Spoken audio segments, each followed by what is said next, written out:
What's up, you guys? On today's show, I'm sitting down with David P.A. Mullings, a Jamaican investor, philanthropist, founder, and chairman of Blue Mahoe Holdings. We're talking about how he's building a Caribbean investment firm from the ground up, all while being very strategic and sticking to his 15-year plan that he has in place.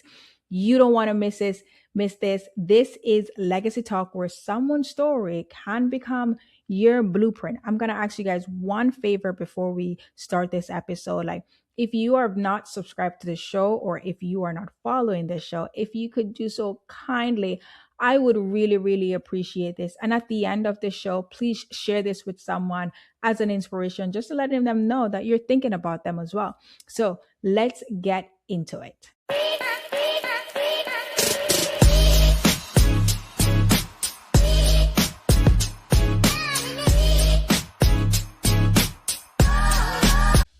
Hello, David Mullins. Welcome to the show. I was telling you earlier that it's just amazing when I meet another fellow Jamaican who's also in the fun space, because it's rare. It is like very rare. So it's a pleasure to have you on the show. Welcome. Thank you. Thank you for having me. Thank you for having me. I would say, that I'm not necessarily in the fund space. I'm in the investment Investment. space. The perfect way how to put it. But no, what you are doing is amazing. And even like what you're doing in the Caribbean in general. A lot of people tend to stay away from it because they're like, oh, that's just my country or whatever it is. That's it. I'm going to go to the land of Yeah. opportunities and just do my thing. I'm kind of like that person. So looking forward to hear a lot more about just a little bit more background in terms of how did you get into the space and stuff like that. But before we do, I want to know, like, the fact that you grew up in Kingston, Jamaica, and between Kingston and Florida, like with the back and Yeah. forth, right?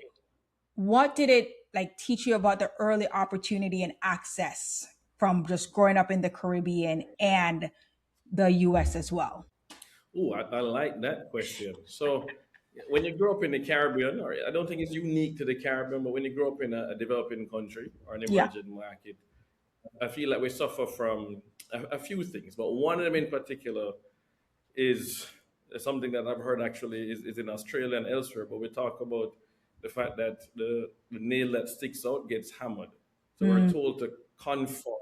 You yeah. shouldn't stand out. You shouldn't try too many things. You should put your head down, study a book, go to Yes. school, graduate, get a job, and then get Yes. a career. Play it safe. And in the United States, that's not what we're taught. Right? Yeah. This is a land of opportunity, and we're told you should try. Failing is not a bad thing. You can Yeah. fail multiple times. We celebrate entrepreneurs. I never forgot a friend of mine who worked with me at Jamaican-American. She said it was fascinating growing up in St. Mary. Her parents, the school teachers, always Hmm. would push you to go into some sort of career.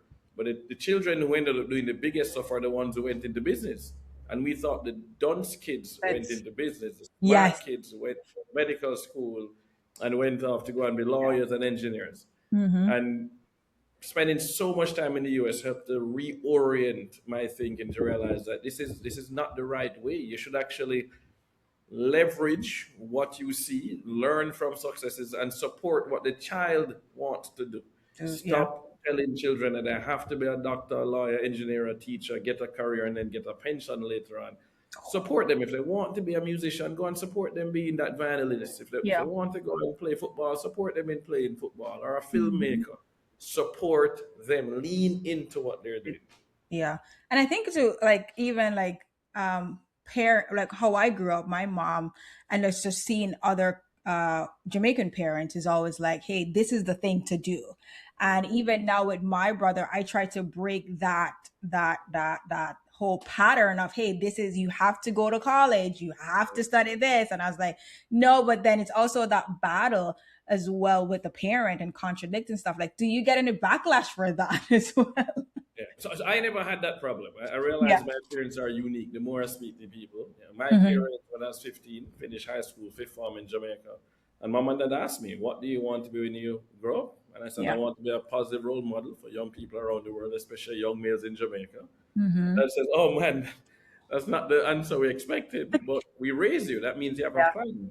What's the plan? And I went Mhm. through that plan and the four options.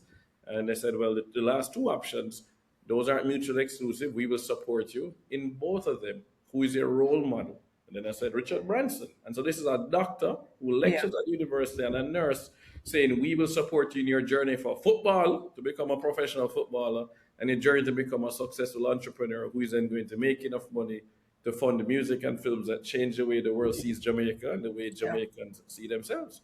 And then she gives me these books, Think and Grow Rich, How to Win Friends and Influence People. Eventually, Losing My Virginity comes out, Richard Branson's autobiography. And so mom buys me that as well, and I read that. So my parents have always been supportive. Yes, Mhm. get the degree, but go and try Yeah. and do this stuff. So I started college at 15, I finished at 19, and mom said, no more school. Go and play football. Do you want to go to your cousins in the UK or you want to go back to Jamaica? So I went back to Jamaica December 2000 to try and play with the under 20 team for Real Mona. I made that team in January 2021.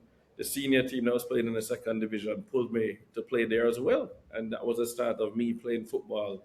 And that's what I did. My days were training and then playing games on Thursdays with under 20, Saturdays with the professional team. I eventually did go and do an MBA. That says only 2 years, you'll still be young. When you graduate, 22, you can still play ball. So my parents have always been Okay. supportive. I've never gotten pushback. But at 15, to be reading Think and Grow Rich, like I read that book and it can be boring because it's long, but it has so much value in there. Reading that book at 15? Like you could be playing game or something. You're No, reading I Think was and playing Grow the Rich? game. I was playing my video games and reading. That's the difference, right? I do both. Wow. To me, it has never been an either or. I still play video games. I have a Twitch Yeah. channel, I have a YouTube gaming channel where I put up clips. I still play football. So I play sports. I read. I play video games. I make time for what matters, and that matters to me. Especially I love games like Zelda, where I have to do puzzle solving, strategies involved. That's what I do in my life every day in business as well.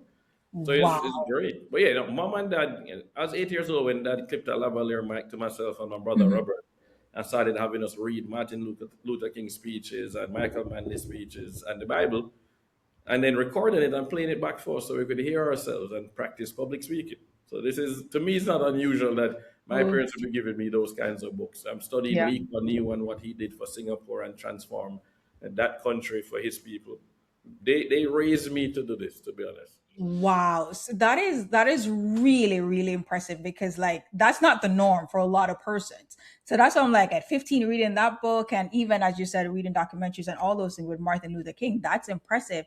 You mentioned like the same with your brother too. I know you guys did a whole venture in the music space as well. Like what did that first venture how did that help you in what you're building today too? Because that is like It was so important. So Real Vibes was focused on Caribbean entertainment. We wanted Mhm. to build an online MTV for the Caribbean. That was literally it. So we launched February 1st, 2002.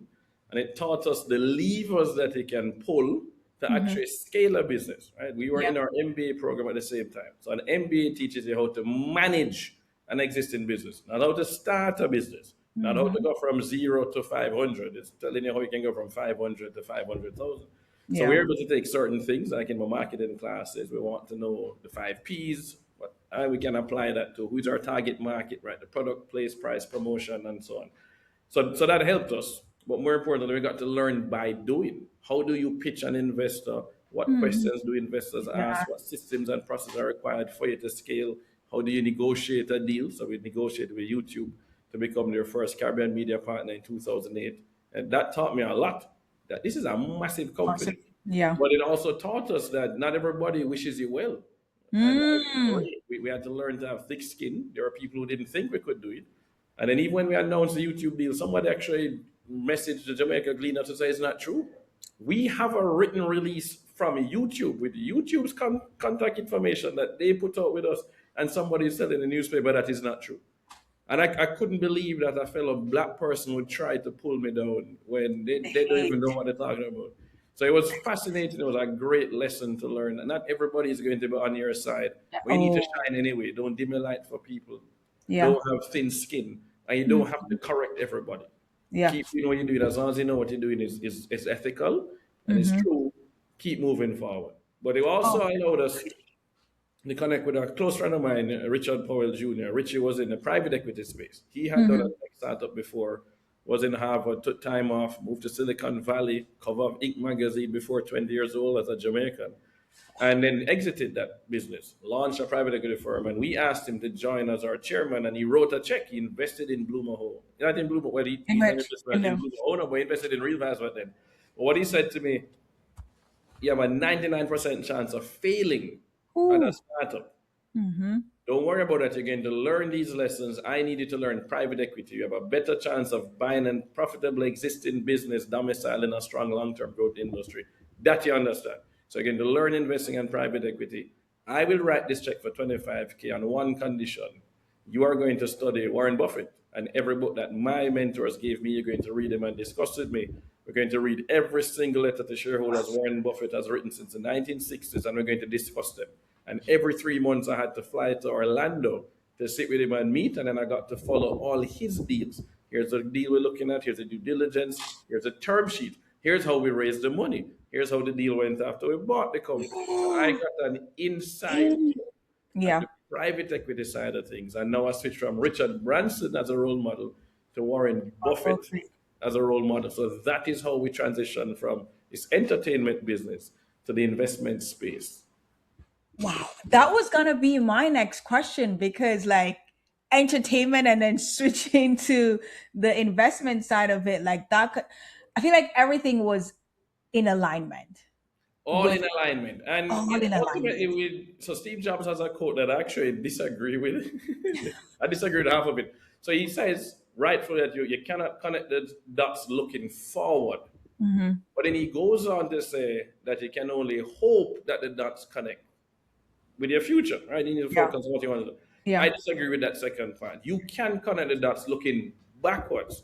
If I do what I call four-dimensional thinking, so if I think, here's where I want to be my life in 50 years, Mm-hmm. I want to be a highly paid brain surgeon at a nice hospital, and I can find a highly paid surgeon, brain surgeon, at a hospital and study their journey. What did they do Mm. before they became a highly paid brain surgeon at that hospital? Well, they probably were a low paid surgeon somewhere else. Before that, they had to go and actually specialize. Before that, they had to actually do their, go Yeah. through your clinical time period, but before your residency. Before that, you had to actually graduate from medical school, which Sure. means you had to take the MCAT to get into medical school, which means you probably studied Mm. biology, anatomy, and so on in undergrad, which means you were doing that before.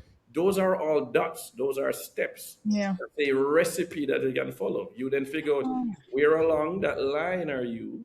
Oh, I'm here. This is what I need to do next. You don't have to ask somebody else what to do. Find yeah. one person who is doing or has lived the life that you want to live, and then they're now your role model. Yeah. That is their recipe to follow, and you don't change the recipe. You can't change the recipe until Trying you to get the exceed that real. role model. Yeah. So Warren Buffett, as an investor, became my role model for my investment life. Mm. I get to invest in what I want to invest in because Yeah. I have a framework to follow. And I don't have to just jump and helter skelter. And I don't have to ask anybody for Mm-hmm. advice. What would Warren Buffett do? What Yeah. did Warren Of Buffett do? Buffett. So I'm building a Berkshire Hathaway for the Caribbean and then eventually the global south. Oh. Not that complicated. No, because like when you break it down like that, you're one, you're backward, you're doing Yeah.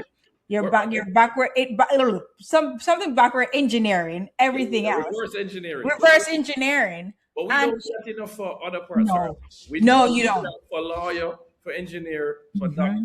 for teacher. We Yeah. don't do that for the other parts of our life. If you want to be a successful TV show host, you might study Oprah Winfrey. You want to be a successful actor, you might go and study Tom Cruise. But that you want to be a successful football player who takes amazing free kicks, you go study Messi or Cristiano Ronaldo.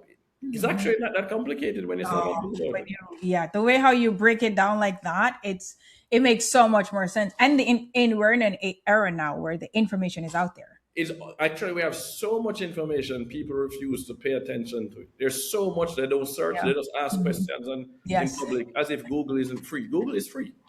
Why wouldn't you go and search your Why video? wouldn't you go search? Yeah, Yeah. Or just a simple outreach on social media too. Like you can connect with a person. you can. What's the worst that can happen? You send me the DM and I don't respond, your life And don't that is change. I fun. do Yeah. respond, your life might change. Mm-hmm. So why wouldn't you reach out to the person?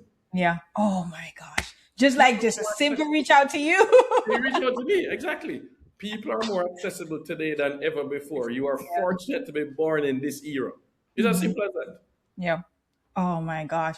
So even when you started, so I know like when you started your firm, you started with $15,000 that you raised from friends and family, Yeah, right? this one. Yeah, yeah. We started a previous firm before that failed. This Oh, one is not the first investment firm that I founded. This is a second firm, Blue Mahoe Capital, but this is a fourth version of Blue okay. Mahoe Capital too. So when the talk to me about the first one that failed, why did it fail? And like what measures or things did you put in place to ensure the second time it I didn't? love that because that made me think about that when I was in the hospital. So while I was working with with Richie Powell with his firm, so he had AP Capital Partners. They had done the largest deal in the Southeast back in the mid 2000s. They had bought a company for 15 million. They sold it less than 7 years later for 200 million. This is a black-owned PE firm. So they do this deal, do really well. He creates RMP Group to the smaller deals and brings me in as part of that. A year Mm-hmm. and a half into it, he had said, okay, great. I was going to have you for 2 years working on these deals. Then I would fund you for your own firm. Well, a year and a half in, I like what's happening. What would you do with $100,000? This is on Wednesday. I said, let me talk to my brother, Robert. Robert and I did our MBA together at the same time. He's a year younger than me, but he did management and management information systems. I specialize in marketing and international business. Help business. So we sit down over the weekend. I come back to Richie on Monday in his office and I say, hey, here's what I would do with the 100K. I want to build a US based investment firm that's going to raise money from the Caribbean to the lower middle market private equity deals in the US and take that vehicle public at the Jamaica Stock Exchange to give Caribbean investors access to private companies in the US for the first time. We don't have anything like that listed. I'll build a Berkshire Hathaway in the Caribbean to give them access here. Yeah. Okay. And so he wires me $50,000 to start. He says, hey, here's the first 50K, work for yourself, stay in this office. Don't want you going to spend money with another office. And this is in Orlando. Make sure you bring your brother in to work with you as a partner. We build a board of 5, me, him, 3 other people on that board. And then let's identify a business to buy. Oh, Hunting. We wanted to buy a mobile app development firm because we had just built an app for Real Vibes 2 years ago. So we understood that space. Let's buy the company that builds mobile apps for clients. Now, we had to just go and code it ourselves. Like, mhm. we understand this, but let's do that. So we looked at 2 companies, and he ended up investing 100K. Well, he did 75K. His brother Joseph Powell did 25K, and then one of their friends did another 25. So we raised 125K for us to get it moving. Started looking for deals, and then ended up raising money from friends and family between the U.S., Jamaica, Okay. and Barbados. Yeah, so that's how we raised 770,000 US to make a purchase. The lessons from it, though, really were one, I had structured it, even though as the largest shareholder, I Mhm. structured it so the board had to sign off on any deal and vote on it, Mm, and it had to be majority sign off. We yeah. said here's a minimum for us to look at the business, minimum revenue, minimum margins for us to go and buy this business, and then minimum net income. Right, revenue is one thing, net income actually is really what matters. I don't like EBITDA, even Yeah. though I came from the private. Right, Warren Buffett says EBITDA is bullshit earnings. Very true. Yeah. So we had these standards set. It was taking long to finally get a deal. We have a deal. These guys want to sell by December. We can't close in December for that larger business, whatever smaller one. I don't want to do this business. Some of the team freaks out. Oh, we're running out of cash. It's taking too long. We need to buy something. The board votes. Richie and I, the only 2 with the private equity experience, say, no, we're not buying this. It don't work. The other 3 people vote against us and force us to buy the business. So we get the check, send off the 200 and something thousand to initiate after doing due diligence. We buy it and then announce the deal. And 6 months later, a former client sues us. And we're like, well, you don't show up as a client. You've never been on the client list. We did due diligence. The CEO is still there. We bought 30% of the CEO stake. He's still the CEO of the business. And it turns out that he had deleted every single email and correspondence with that company. And we had to go into the server to find the logs. And so then we have to sue him. But they're now saying we've spent 200 and something thousand US dollars to build this app. You guys never Yeah. deliver anything. We want the code, we want this. I was like, but you're not. Wow. So that was a massive blow up on us. So even though you're doing the due diligence, they can Yeah. still hide some things. We didn't have any indemnity insurance, so we had to shut down that business, lose the 770,000 US dollars, and figure out what would be next. We then signed a deal with someone in Jamaica to do a fund of hedge funds. We have all these relationships now. I say, hey, we're going to create. So this was Keystone Augusta was the name of the firm. So what does funds of hedge fund mean? So fund of funds, as you know, Okay. means Yeah. that you're one fund that gives people access to multiple funds. So we're going to have a portfolio of other people's funds. So your fund is going to do long short trading on US equities. We could put someone in there. Yours is going to be real estate in the US. We could put someone in there. Yours is going to be global equities or emerging market. We could put someone in there. So we wanted to create one fund. You put the money in there and it gave you essentially a modern portfolio. So we could put into multiple. So we don't run the funds and the underlying investments. We need to evaluate the managers. We evaluate fund managers, not the underlying investments. So we wanted to create that. Once again, give people in the Caribbean access. So we signed a joint venture with someone to create Keystone Augusta Capital Partners. We're going to do the JV. They said they'll put in $50,000 for the expenses. Hey, we're going to do that. You're going to be able to pay the expenses, pay your little salary, little bit of salary, you and your brother. You can get a little office and you're going to pay for the setup. This is a Cayman offshore vehicle, an onshore vehicle in the US, and then we will put 1.5 million US into there as the first AUM. But they have to pick the funds that we invest in. So we spend the next 6 months evaluating these funds. They pick one. And then they come back and say, oh, you know what? We changed our mind. We're not going to do this again. Not your fault, nothing to do with you. We just lost more than $600,000 in some other joint venture deal. And when I looked at it, the only time in my life that I've lost money is when I've given somebody else money to manage for me. So I just don't want to do this anymore. And I was like, what? Yo, we just got so ready. Our reputation is on the line with these funds that you now have told us to commit to that. Who picked them? Wow, what are you going to know? And I said, well, what about the $50,000? You gave us some money to go and spend. We spent it. This is not money for me to manage as an investment. It's startup capital. No, just 50K, no problem, don't worry. And I said, well, I'm willing to give you shares in whatever else I do if I launch another business. I said, no, man, it's fine. Okay. So 2 lessons from that. From the first Keystone Augusta is that do not give non-financial people, non-investment professionals, oversight over what you invest in. They cannot control their emotions. Yes. I'm a Warren Buffett guy. Here's a framework. Here's what we're going to buy. It cannot be less than this because we don't want to buy a job. I literally was told by one of those board members, I'd rather we buy a job and then work on growing it than don't get a deal done. So they were scrambling to get a deal done rather than doing the right deal. Right thing, First one. So I don't let anybody tell me what I get to invest in. We don't have an investment committee. We don't have a board. Here's the rules that we follow. We stick to the rules, and the board holds me to account to stick to the rules. Yeah, that's it. But if you don't understand that stuff, if you can't read some Warren Buffett books or quote Buffett's investment strategy to me, you can't be on my board and you can't tell me how to invest. I know more about Buffett than you. That don't work. So that's the first lesson. Second lesson is that I have to be willing to walk away from it. My name matters more. Just because I founded Keystone, I shouldn't have stayed in there and make anybody force me to do it. It was bad. I should have walked away. As my dad said, though, I was a majority shareholder. I could have fired the entire board. Yes. And I didn't do it because I was worried about the relationship afterwards. Guess what? The thing blew up in my face. And it's me get the phone calls from the investors, not them. The phone call is me for the rest of my life. I have to answer what happened and then follow up from that. And that follows me. With Keystone Augusta Capital Partners, a fund of funds, I gave someone else control over what would happen. Everything is in writing, but you know what this person then goes and do? They go in Jamaica and they're busy telling people how they invested $50,000 in Blue Mahoe, gave me money to invest on their behalf, and I've never returned the money to them. So make sure you have things in writing. Even when people claim to be upstanding and have good values and be ethical, it's not always true. And then there are other people who then run around with the story without ever asking me my side of the story. I say, you know what is good? No one know how you stay. You're a gossiper. You could have come to me and asked my side of the story and I could give you the documentation. But so that's another lesson, right? A very important lesson. People would rather run with news than Oh, confirm first. The people who are listen. willing to gossip and not speak to you are actually not your friends. And a Mm-hmm. lot of people don't want to see you succeed, Oh, oh, especially black people. oh, listen. I've You've I've been experienced through. that moving to the US. Yeah, like it's moving to the US is when I first experienced something like that. One.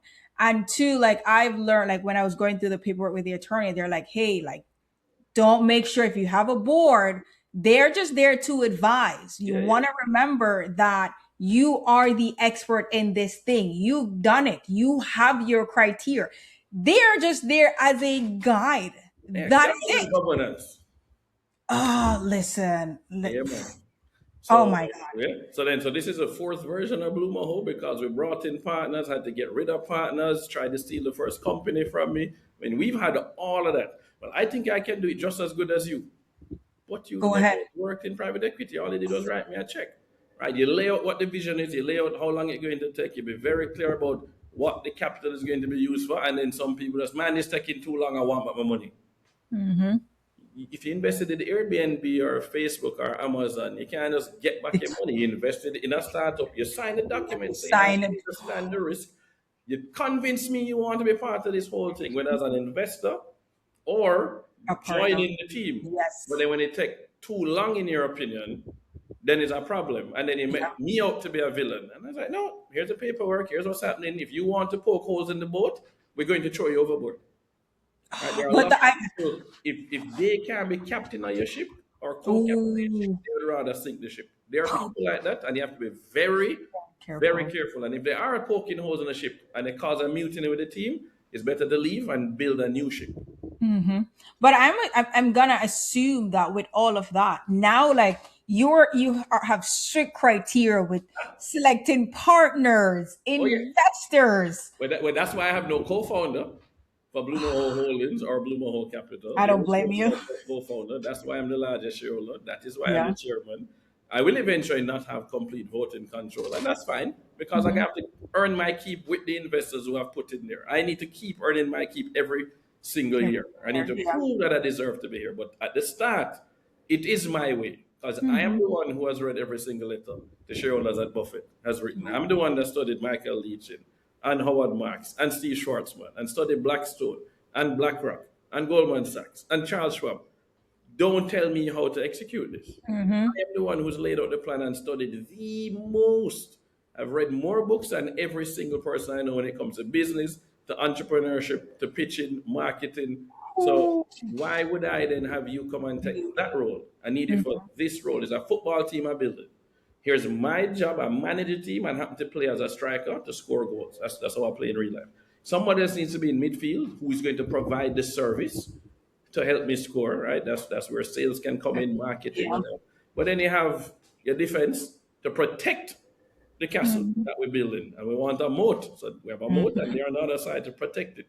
And then you need that goalkeeper who is the ultimate level of protection, and that's where you have your CFO, for example, and your general counsel, the legal side, to protect what you're building. So you need to find the right people and then get them in the right seats. Right, this is a bus. I Oh prefer yeah. both, but you need the right people in the right seats. You don't always know which seat the person is going to be in, but you know what the right people are. Looking at temperament, we're looking at emotional intelligence, right? EQ.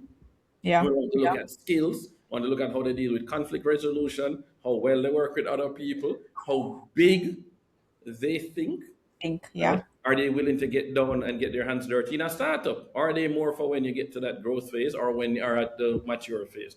So those things matter. And this is what comes from built to last and good to great. That's where they talk. Yes, Jim because Collins even talks built about to last. it. That Yeah. was a pretty good book, and listening to you, like it's like my follow up question too, because I know you did a whole 15-year plan, and I was like, Yeah, hold yeah. on, So like 15 year from 15 to 30, knowing what I do after 50. And then whoever I marry would help me write the 20-year plan from 20 to 50. So I knew what I would do after 50 and then wrote the initial plan. And then whoever I get married to would then help me with the 30 to 50. They could not change after 50 and they can't change 15 to 30. hold on, because even with that too. Okay, here's the thing. we're in an era, even like 5 years ago, you have this plan, right? Um, how do you, with shiny object syndrome and this new opportunity and AI, just make sure that you stay on track? Well, first of all, if you have the plan and you stick to the plan, you will stay on track. I avoid signing object syndrome. There's no SOS for me. There's no FOMO for me. I don't care. I know what my life needs to look like by age 50 for me to accomplish what I want to accomplish before I die. So I simply start with one question. Does this help me achieve my goals after 50 or not? If it So does, I come to then you and I was like, David, I have this great opportunity, and da da da. You're like, I don't care. Is it something that fits into what Blue Mahoe is trying to do in my life? mm-hmm. If not, right? I just had somebody message me today on LinkedIn. Of course, we're getting so much press. All these people are messaging me. Hey, I want to talk to you about this business idea that I have. Yeah. I want to talk about this business I have in Jamaica or in Bahamas. And then I'll just say, well, is it about fundraising to qualify Blue Mahoe Capital to go public on NASDAQ? Is it going to help me take Blue Mahoe public on NASDAQ, or is it helping me to build the 4 housing developments that we've agreed to fund? If it's Yeah. not one of those 3 things, then it's a distraction. If you would like to talk about investing in Blue Mahoe Capital, then I will make time. That's it. Yeah. You have to Yeah. be very narrowly focused, put on blinders, because what happens inevitably is that people see you get all this press. They think you're successful. They think you have access to money. They know you have access to people with Mm-hmm. money. They now want your time. They want And the your access. reputation. They want your money. Mm-hmm. But clear stuff. They have zero interest in helping you to solve your Yeah. problem. Yeah. And that's a taker, Yeah. not a giver. What you need to do is reach out first, like what I did with Michael Leach, and say, can I help you with something? Mm-hmm. What problems are you facing and how can I help you? And then I go and help that person. Yeah. Then one day I may ask them for help with something, but you first have to give. Yeah, have to give. I have to give without expecting to receive. But the more you give, I guarantee the universe is going to multiply that and give it back to you tenfold, 50-fold, 100-fold. And Yeah. that's how I stay grounded. I know the plan I need to follow. Why would you show me something that's not Warren Buffett related? Do you go back and be like, do a like evaluation to be like, am I on track? How, if I'm off, how Yes. So, far so off I, am I I? have a life plan that's written, Yeah. and it breaks it down into. I won't ever send it to you because you would laugh, but this is extremely. The very few people I've shared it with, including my wife. Every birthday I look over it. I'm born in January, so every early January I go over that plan to see am I on target, and it's based on 5 years. So Mm-hmm. here's a window 2015 to 2020, 2020 to 2025, right? That kind of because I'm 45, so I turned 45 this year, 2026. So I now have a plan. I looked at the plan from 40 to 45, 41 really to 45.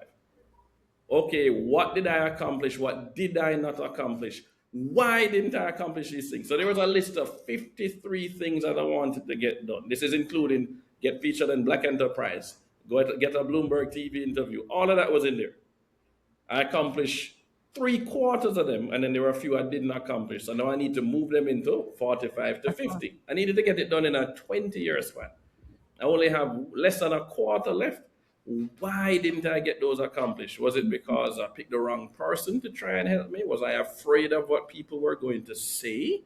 Did I Oh, not have enough money? Well, why didn't I have enough money to go and do it? Did I try and fail? Why did I fail?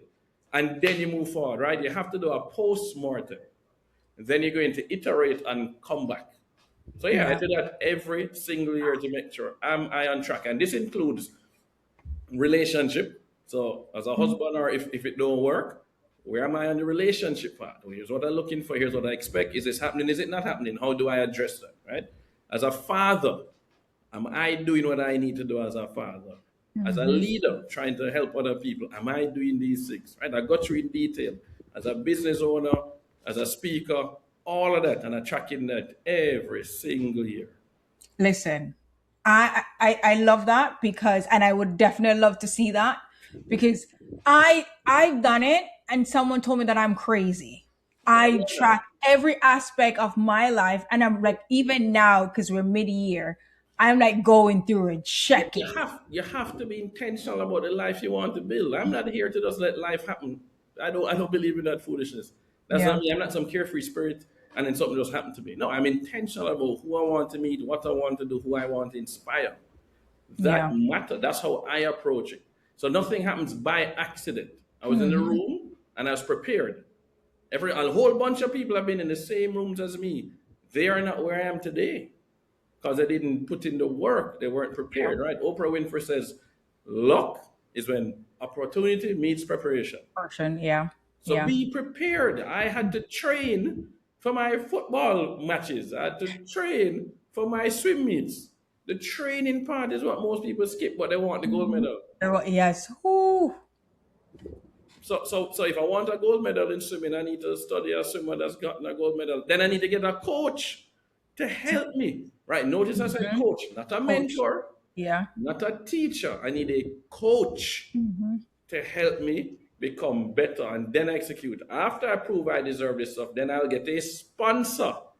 So Michael Leachin went from being a mentor, someone I don't know, and I study him, just like Warren Buffett, to then being a teacher, someone I do know, and I get to speak with him, to then being a coach. Let me really hold your hand and help correct things. Okay. Then he became a sponsor. Let me put you on. Let me open a door. Let me do this. Let me do that. So you want to move from mentor to teacher, coach, sponsor.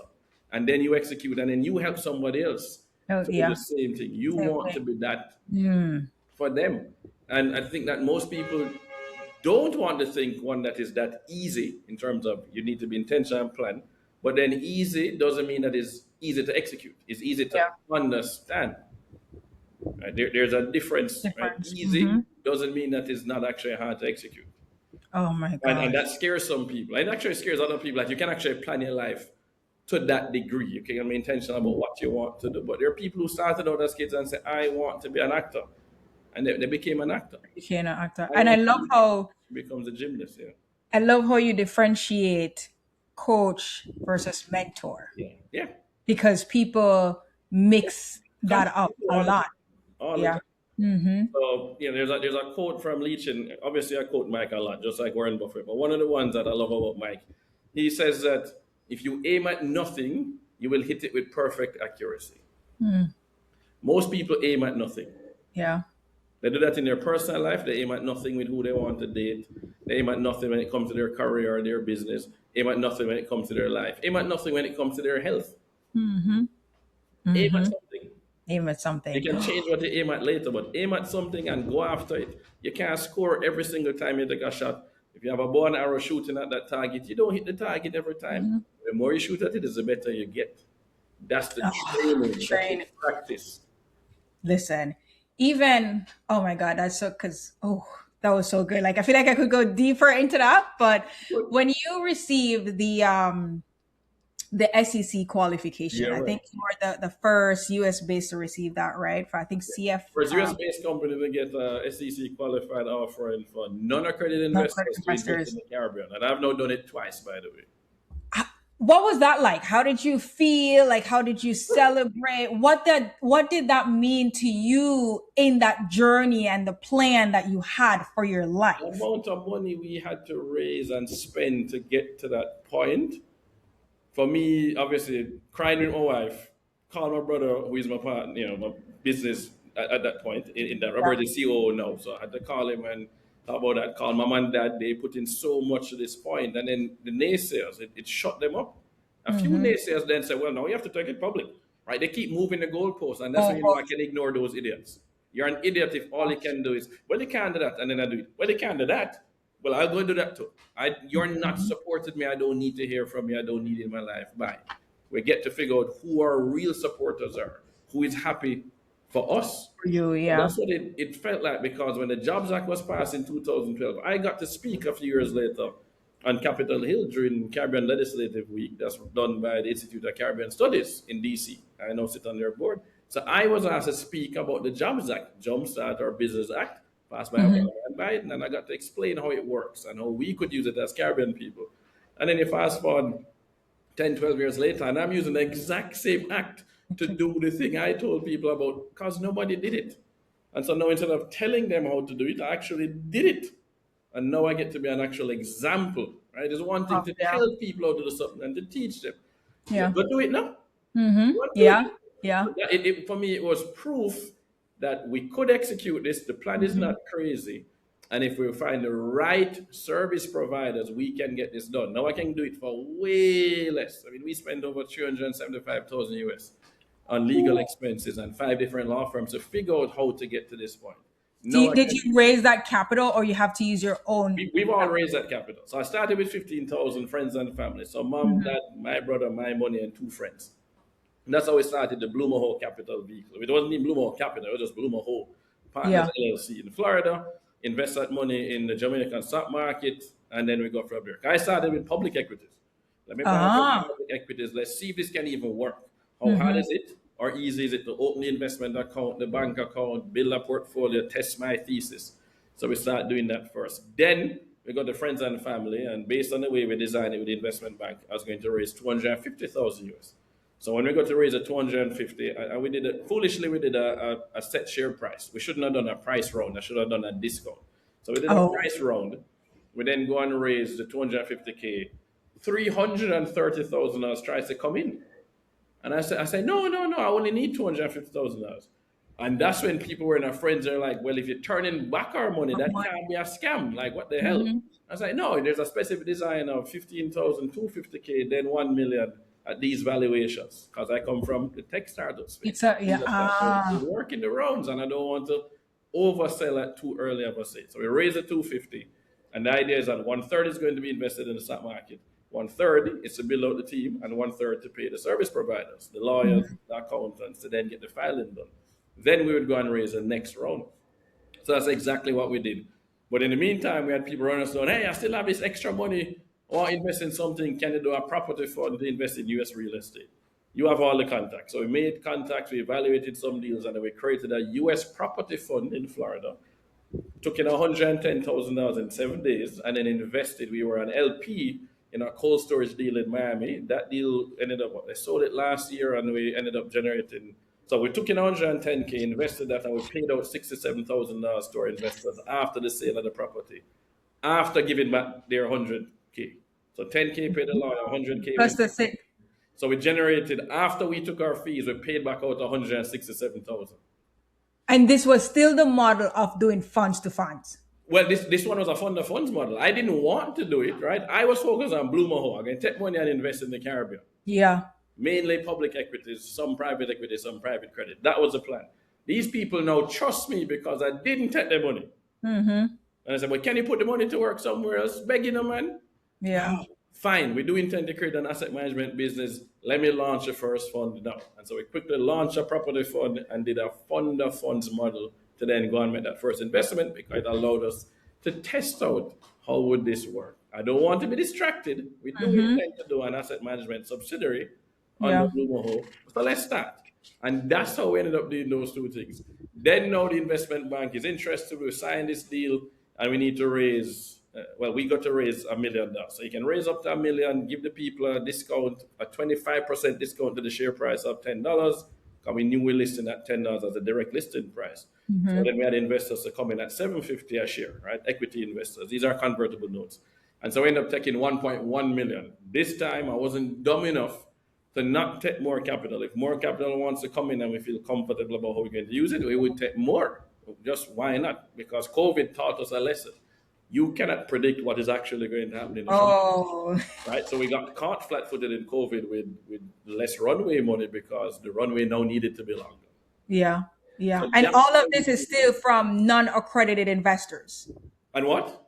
All of this was still from... Not all of it. No. So that wasn't Reg. This is before the first Reg CF. The Reg CF is 2 years ago. So this is before we get to the Reg CF. This is the pay to allow us to do a Reg CF, then a Reg A mini IPO. So we wanted to build credibility first. As you know, you can raise from a certain number of non-accredited to Reg D private offering. Yeah. Market it publicly. So this is a Reg D 506B or 506. 506B, yeah. So we did a B. They did a B. We're not advertising it, but that allows us to take money from. I think it's like 45. They keep moving in numbers. They keep moving, yeah. Because now I think it's at 35 or something, yeah. We didn't take money from 45 anyway. So we ended up raising money from 57 people. A chunk of them were accredited investors. Smallest check, $5,000. Largest check was $100,000. And then we went from there, begin the filing process, run into headaches, change a vehicle, convert the investors into this specific vehicle, get it simple. And guess what? Everybody wants real estate. They're like, we don't understand when we try to now go to the bigger market. Yeah, sound good, but I don't understand how you make money in public equity. I don't understand private equity. What the hell is private credit? Yeah. Can you just give me real estate? Right? I am targeting non-accredited investors, retail investors. They just want real estate in the Caribbean. They can see it, feel it, touch it. They can call their cousin to go and check it. Yes. And go look, yes. Trust deficit. They've had such bad experiences investing back home. So real estate, which I didn't want to do, ended up becoming the core pillar. The core. Blue Mahoe Capital. And so the investment bank said, well, instead of, because I really didn't want to do that. And I said, well, you know what, instead of, clearly you're attached to this, instead of saying that you pivoted Blue Mahoe Capital to real estate, how about you just start with real estate in phase one? Dial back down the stuff you want to do. The real estate phase one, raise the money, deliver a dividend for them after going public. Then you can add your original phases next. Just phase it in. Okay. I said, well, think of it like it's a fund. Yeah. Engage in one fund. This is not your Berkshire you're taking public. You're taking one leg of Berkshire public. So that's why Blue Mahoe Holdings exists, and it owns all the private deals I've done. Yeah. And we had Blue Mahoe Capital Caribbean REIT. I had a Caribbean REIT set up to eventually do after Blue Mahoe Capital raised the money. So we renamed the REIT to Blue Mahoe Capital Caribbean Inc. And that is the real estate leg. And then we went and filed a Reg CF for that this year. Blue Mahoe Capital Inc., the bigger vehicle, had filed a Reg CF 2 years ago. That was the first one to get the Reg CF qualified. It can't use the money to go and buy public equities. It could do real estate stuff. But it was supposed to do other things. So we had to simplify the story. When right? So Mike Tyson would say that everybody's a plan until they get in the ring and get punched in the mouth. Well, we stepped in the ring in a big way. Bloomberg and all these things, NASDAQ, Trade Talks, TV, Schwab Talks. We got punched in the mouth when we went to the market, and the market said, we just want real estate. I was like, oh, damn. Yeah. And find real estate deals and put it under one vehicle. Have a nice, fresh, clean vehicle, only real estate, have the cheapest audit to pay for, so you can pay for that audit, and then we go from there. So that is the vehicle. Blue Mahoe Capital Caribbean Inc. is Blue Mahoe Capital now. Yeah. And Blue Mahoe Holdings does all the other stuff, and that's private. See, but that's also you pivoting. So I don't agree with it being a pivot. Right? Pivoting would mean that I do something completely different. So or maybe diversify a little bit. But we always were diversified. I just added there's just another asset class, right? The core is to own a business that has an asset manager as the core. So Berkshire Hathaway has a company called, as you know, Geico, which then has a portfolio, mainly a public portfolio. So I was building Blue Mahoe Capital to be Berkshire, and then we wanted to create Blue Mahoe Investment Management as an asset manager, and then we can do some other things as well. So that was the plan. We can own some shares on the balance sheet. We can then create a REIT to give you exposure to the Caribbean. We can do a private credit vehicle, right, as a fund. That was the original plan. Own an asset manager. What Leachin said to me, Mike and I met November, this is 2023 in Miami. And he said, what is going to be your engine under your Berkshire? Don't do insurance. Insurance hasn't worked out for me as well with one of the previous companies in the Caribbean. One hurricane caused a problem. I heard insurance is usually good because of the hurricanes. No, but if you get hit by the hurricane, you have to pay out the insurance money. Unless it's opposite. I know someone who hedge against hurricanes. Oh, well, good for them. Yeah, if you are the company that provides the car insurance in Jamaica, or you provide the house insurance or the roof insurance or the car insurance, you just get a hell of a lick. Right, and imagine if you were only Jamaica and Cayman. Back 5 let's say at Jamaica, Cayman, Bahamas. The last few years rough. So insurance is not always the best thing for a market like this. So he said, don't do insurance. What are you going to do? And I said, I don't know. That's why I'm asking you, though. You tell me. That's why we're having a meeting. And he laughs and he says, what if Berkshire Hathaway had owned Blackstone? And I said, bingo, Blackstone before they sold their stake in BlackRock. And he said, yes. And then I said, okay, Mike, so do I start one or do I buy one? And he said, you follow the recipe. What did I do? I And I said, you bought a tiny asset manager named AIC with only 800,000 Canadian in 1987 in Canada and then grew it to 15 billion of AUM before you sold it. And he says, exactly. So what are you going to do? I said, I'm going to buy an existing tiny asset manager somewhere and then change the funds and then scale it. So that became the plan. So we're raising the money, we're looking at the Oh project, my we're God. doing due diligence. So recipe, role model recipe, don't change the recipe. Mm-hmm. That was it. Just stick to it. Warren Buffett bought Berkshire Hathaway. Then he bought Geico. Mm-hmm. So it happens that he bought Clayton Homes, which does affordable housing in America. Which color are you doing it for? I, Ah. this is a pivot if the plan was Yeah. clear already. This is what a pivot is. A pivot is designing an app, launching it, and it's called Bourbon. The Mm-hmm. idea that people take pictures when they go to the bar of the drinks and leave little reviews. And then the guy who builds it creates these filters. So when he takes his pictures, they look awesome.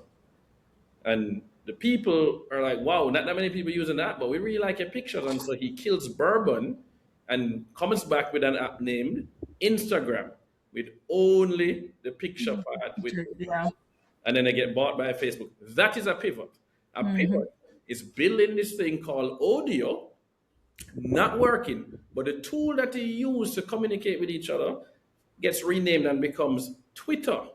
Yeah. That is a pivot, completely different business plan. Right. Yeah. Same thing happened when a guy decides I sell Flickr and I decided I am going to go and build a video game I've always wanted to build. I need an internal tool for everybody to communicate with each other.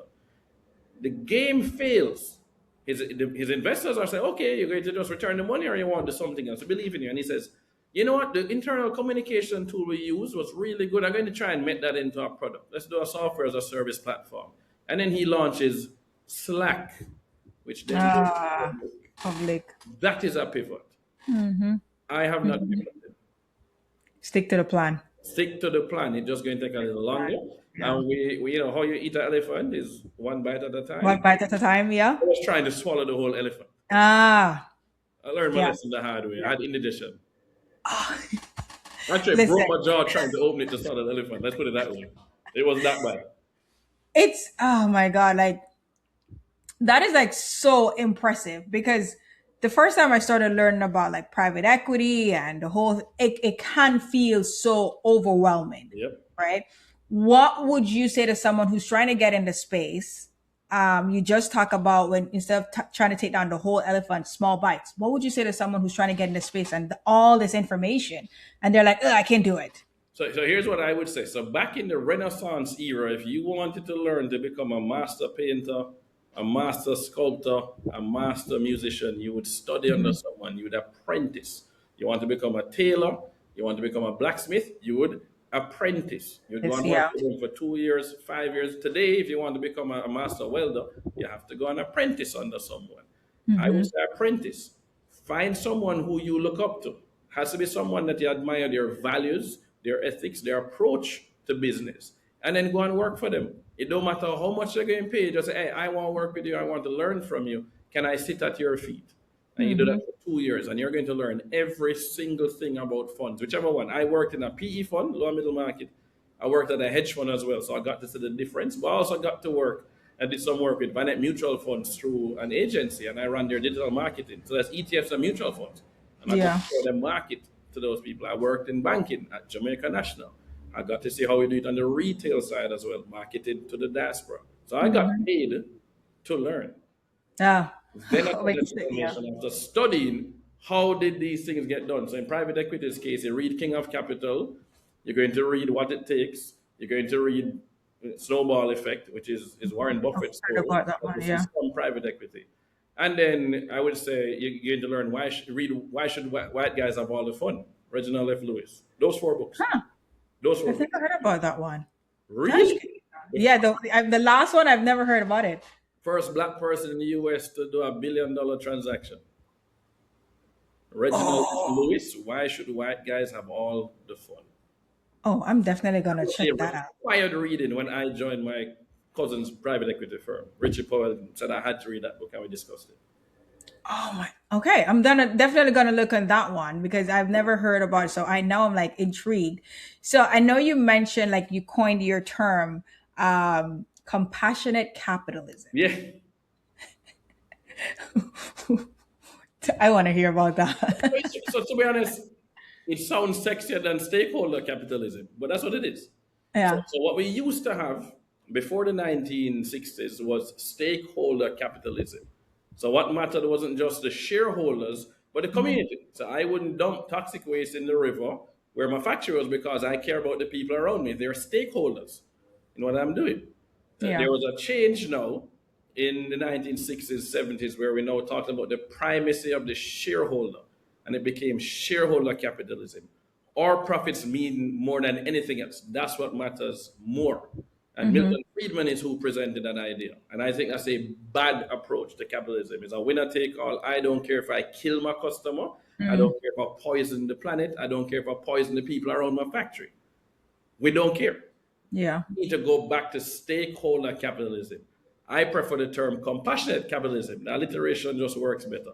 Hmm. Okay. Because I'm like, that was very the twist to it, and I was like, I want to hear it. So Richard Branson talks about the three P's: people, planet, Mhm. and profit. Yeah. We want all three of them to work together. Hmm. That is stakeholder capitalism. That is compassionate capitalism. Every dollar you deploy already has an impact. Sometimes a negative impact, sometimes a positive impact. But if you're not tracking it, you don't know. How about You we know. actually be intentional about having a positive impact when we deploy that money? Yeah. I think that's a Yeah. good thing.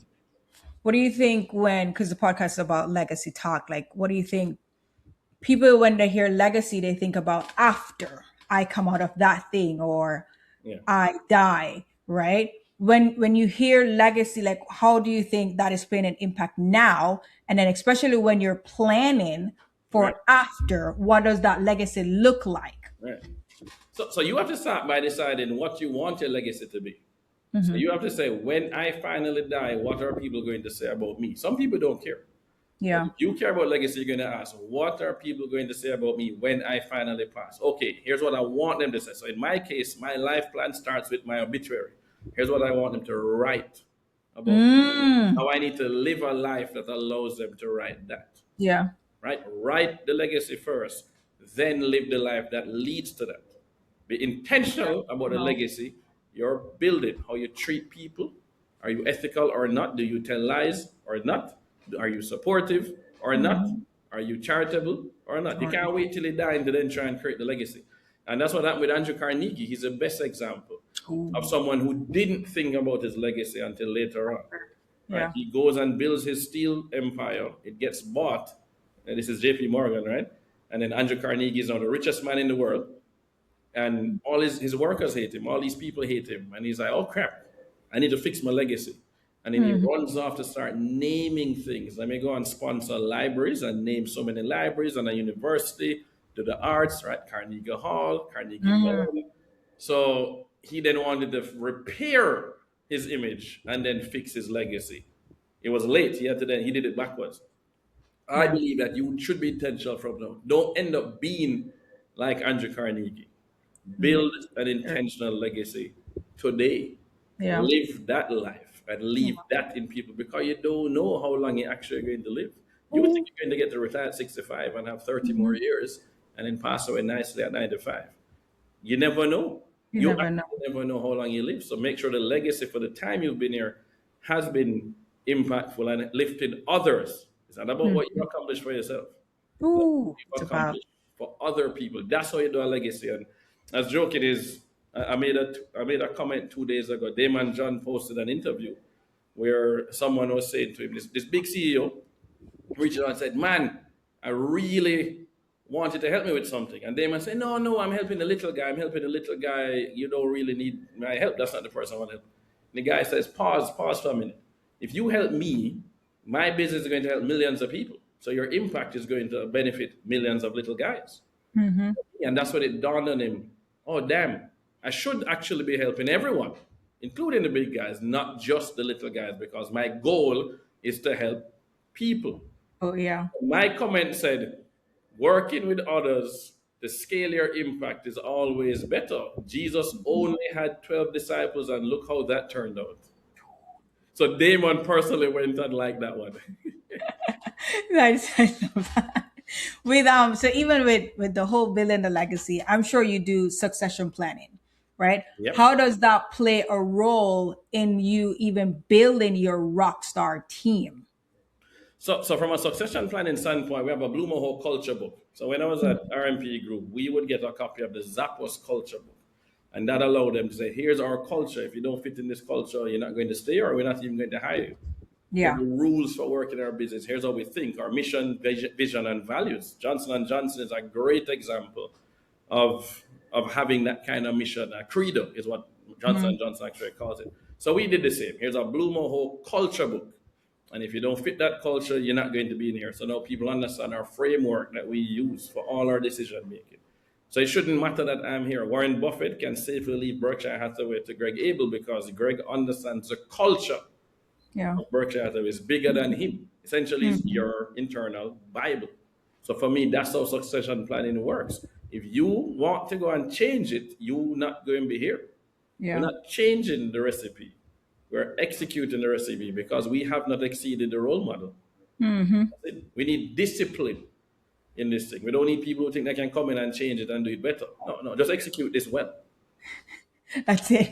So I know we're coming close to the end of this. So I want to get a little bit on like the personal side, outside of business, outside of Blue Mahoe, and all the ventures that you're doing. Yeah. What fills your cup when a deal is done?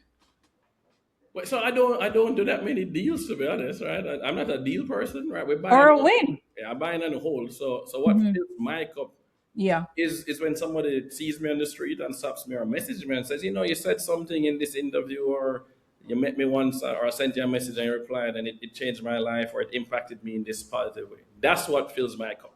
And that's why I do things like this. So that is what fills my cup. I have a social battery that just keeps getting recharged. Anyway, I love that.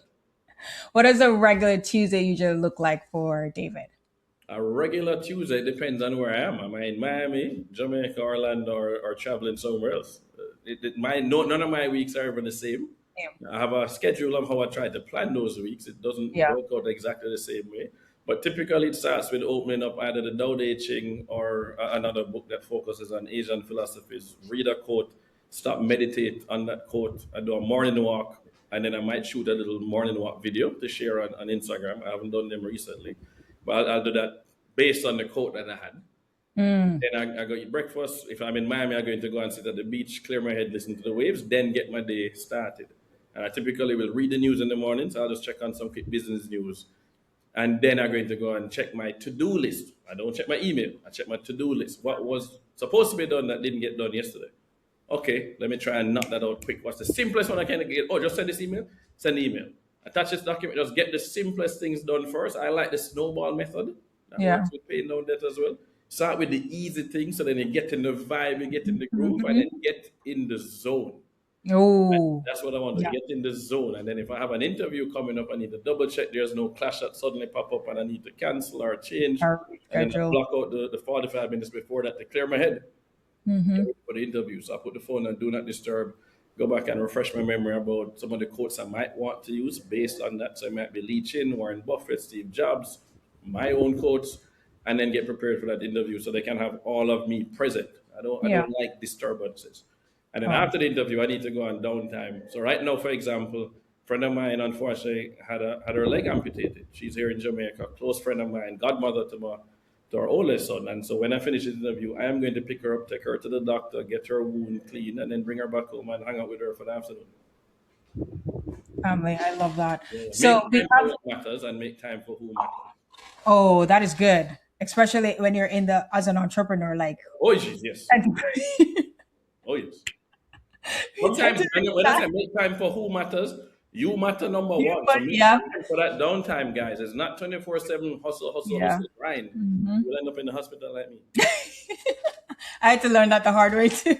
So you have something called legacy run, like a quick rapid fire. The first thing that comes to your mind, what's one principle you will never compromise on in business or in life? Do not do business with bad people. Right? Oh, There's no such thing as a good deal with a bad person. Oh, love that. Most underrated skill or quality when it comes on to raising and deploying capital in the diaspora. The ability to explain something clearly so that a 12-year-old can understand it. Listen, I'm being reminded of that so much. The biggest risk that you took that actually paid off. Oh man. Yeah, rally driving for a year and a half in Jamaica. We won front wheel drive class JA3 in a Toyota Starlet black top engine, and that was crazy. The youngest combined age team to ever win Rally Jamaica. So Oh my God, love that. A mistake that cost you and the lesson it left behind. picking the wrong board, picking the wrong board. We talked about that story, and the lesson is don't be afraid to stand up for what you know is the correct thing to do, and then to walk away and keep your own integrity intact. Okay. And the last one word or phrase for what legacy are you building? Optimism. That's a good one. That's a good one. So I That's a consider pretty good myself, one. I consider myself an active optimist. My head of real estate, who's a close friend, also godfather of Luke. So Cesar Cunningham. Cesar is a musician as well. Writes music, has performed. And when Coca-Cola was sponsoring the Beijing Olympics, they had a Coca-Cola We Ate project. So 8 bottles. We're going to have 8 Chinese artists, 8 musicians from around the world, and they do a custom bottle. They remix the song. So his song "Keep On," his reggae song, was remixed. So the only person from the Caribbean who got a custom Coca-Cola bottle on the global stage, and the local Coca-Cola never even supported him. That was crazy. So Cesar gets this bottle, and his own was active optimism. That was the theme for his bottle, and so his song "Keep On" is actually my alarm every single morning that wakes me up. So I'm an active Wow. optimist, and I need more people in Jamaica. I need more people in the Caribbean. I need more Black people. I need more of everybody to be active optimists about their own life, active optimists about the country they live in, active optimists of the country that they come from. That's good. I'm gonna have to rewatch this and re-listen this because there was so much nuggets that you dropped in here. But thank you so much for being on the show. What is the best way for persons to connect with you or even reach out to you? Best way is davidmullings.com. And then you can Okay. just click the form to fill it out and send to me. Second best way is David P. Mullings on Instagram. So just On at David Instagram. P. Mullings. Yeah. Perfect. Well, it was oh my God, it was just amazing having you here.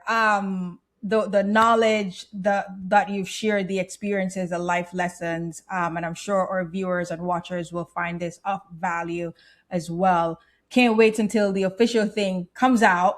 But I know it's gonna be amazing. I appreciate your time. Enjoy Jamaica. I'm Yeah, jealous. man. No. You were just here. No, Right? I'm like, no, I need to come back. come back. I need to come back. I usually go just once a year, and then that's it. No, man. In Florida, you can't do that. You can't do that. So no, like enjoy it. The cool breeze. I tell people that all the time. Enjoy the Yep. fresh air. And it's Spending mango time with season. family. Listen, the amount of mangoes I've had, and I have braces, but it's You can't help it. Brace is not no. easy. I have 5 trees right now. I need to go pick some Bombay and Julie right now. Listen, my mother did every morning. I was like, stop picking all the mangoes. She's like, I'm gonna give them away, or you eat them. I was like, we have too much. hmm Too much. I gave Oh, away listen. 9 2 days ago, and I can give away another 10. It's crazy. No. Listen, but no, enjoy it, and I hope you have the fantastic day. Thank you so much for being Thank on the you show. so much as well. Yes, bye. Bye.